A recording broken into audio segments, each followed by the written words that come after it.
I don't know if you guys can see that there.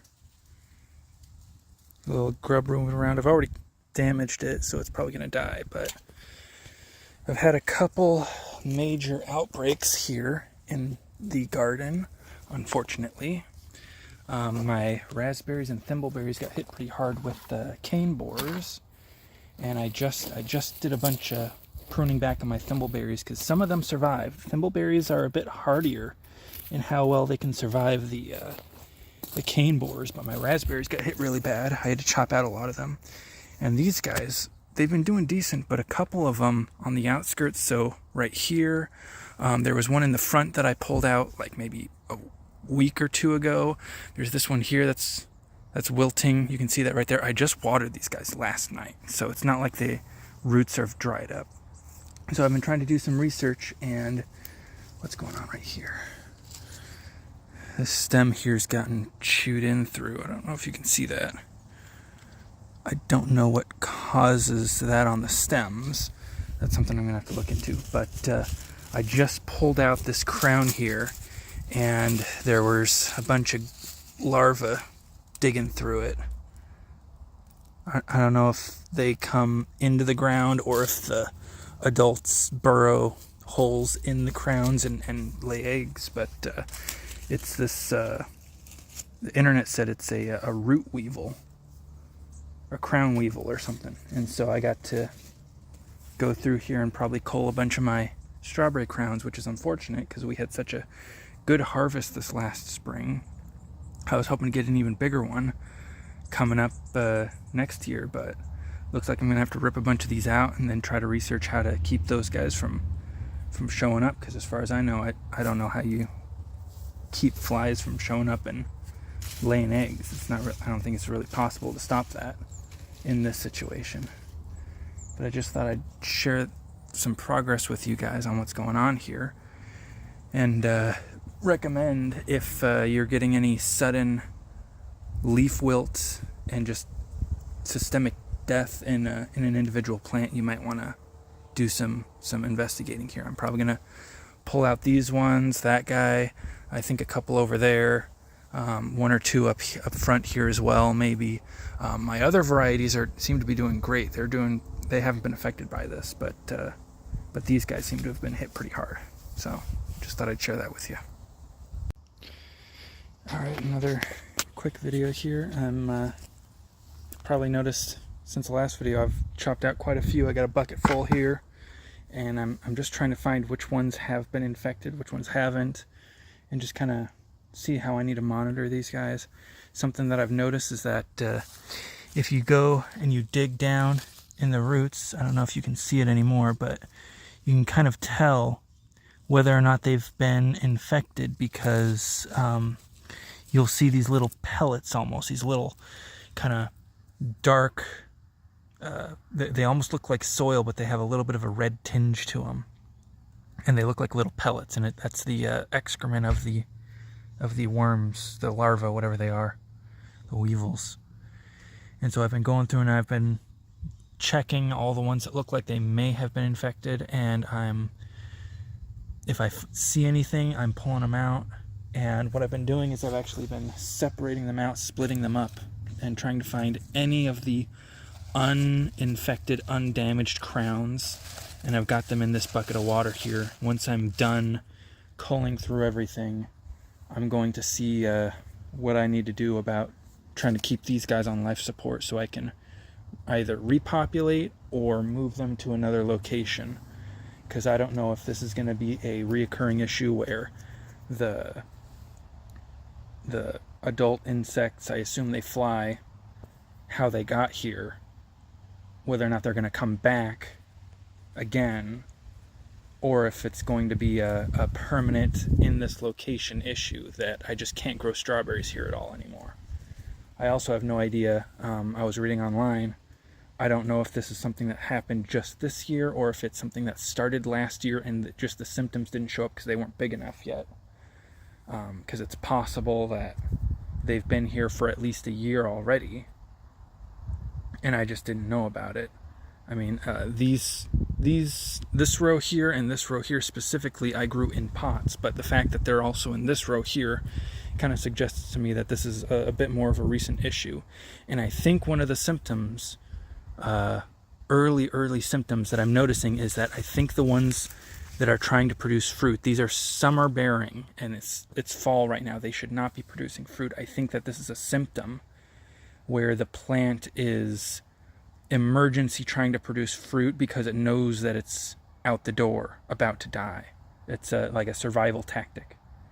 So I think that that's a little indicator that the ones that are infected are infected. So I'm just going to keep going through here and doing this. I'm not going to keep them, this is a lot of water, they're completely submerged right now. I'm just trying to keep them alive for just long enough that I can get them moved into something with less water if they need to be stored inside, or into some soil, just to try to salvage what I can here. This is really disappointing, and I know for a fact my wife's going to be really sad because this was her favorite thing that I grew, was strawberries. We produced so many strawberries this last spring. So this is a really sad development for us. But I'll keep you guys posted on what happens and what my plans are going to be. And next video you'll probably see of me separating these guys out into new containers. So yeah.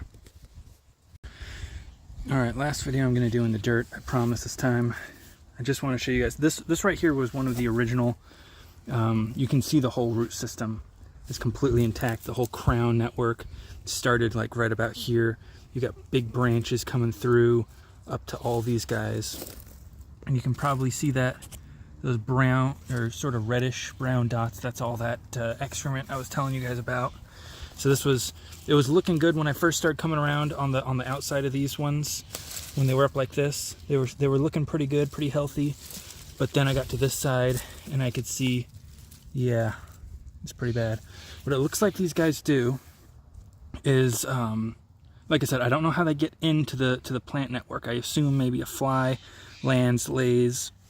But what they do is they burrow through the core of that crown, all the way to the tip where the plants, where the leaves and flowers are emerging.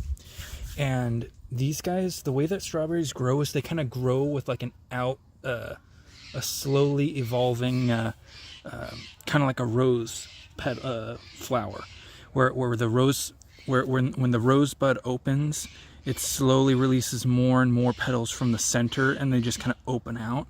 That's kind of how these guys grow, where all the leaves, the older they are, the farther out from the crown they are, and you can just keep going closer to the center, and the closer you get to the center, the smaller the leaves or the flowers are, because they're just starting to emerge. And when that core is gone, the strawberry doesn't have any more, like that's where the leaves and flowers are created. So it basically kind of just loses the main factory that it's built upon. And so what I've been doing is I've been going through them manually and looking at them, splitting them open. This one right here looks pretty healthy. And I can see, I'm going to peel away some of the dead material on this, but I can see that there's no burrowing into the core of this crown.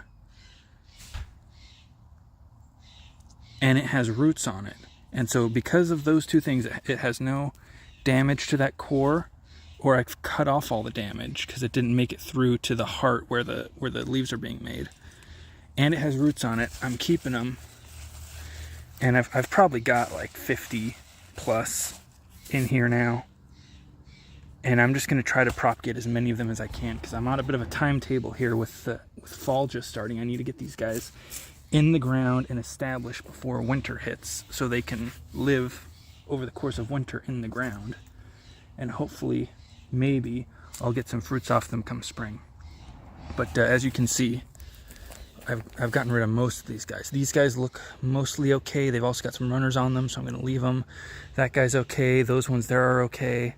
I don't think I've looked at that one over there yet, or at the other varieties. Like I said, those ones look super healthy. I haven't had any issues with them. I'm going to check these old ones, but the ones that I just put in are looking super healthy and happy.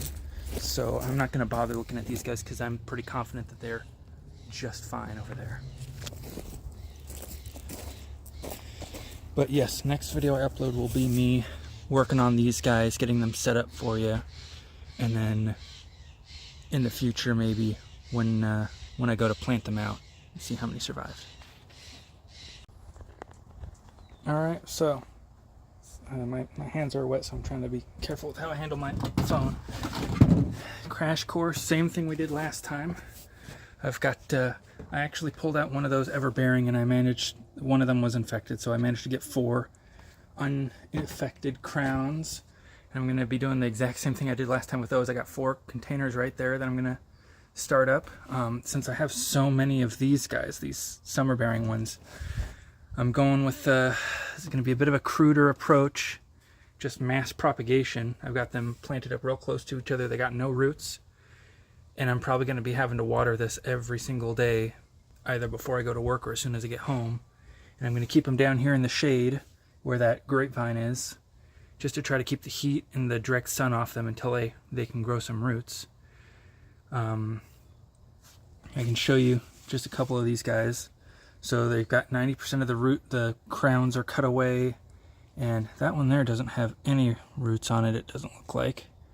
So that one's probably not going to make it, but this one here, you know, 2 little roots. This guy here, these 2 here, same thing. This was a runner. It's got some roots on it. This one here, cut from a crown, it's got some roots on it.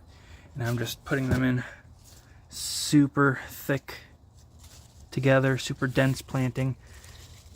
And I'm expecting probably half of these to probably die, but any effort's better than no effort at all. So I'll show you guys what these look like probably a couple weeks from now, if they're doing any better or if they all just died out. Hopefully not, because these are our favorite variety. They do so well here. This is such a catch by surprise, this issue, but I hope you enjoy it, and I'll see you guys in the future.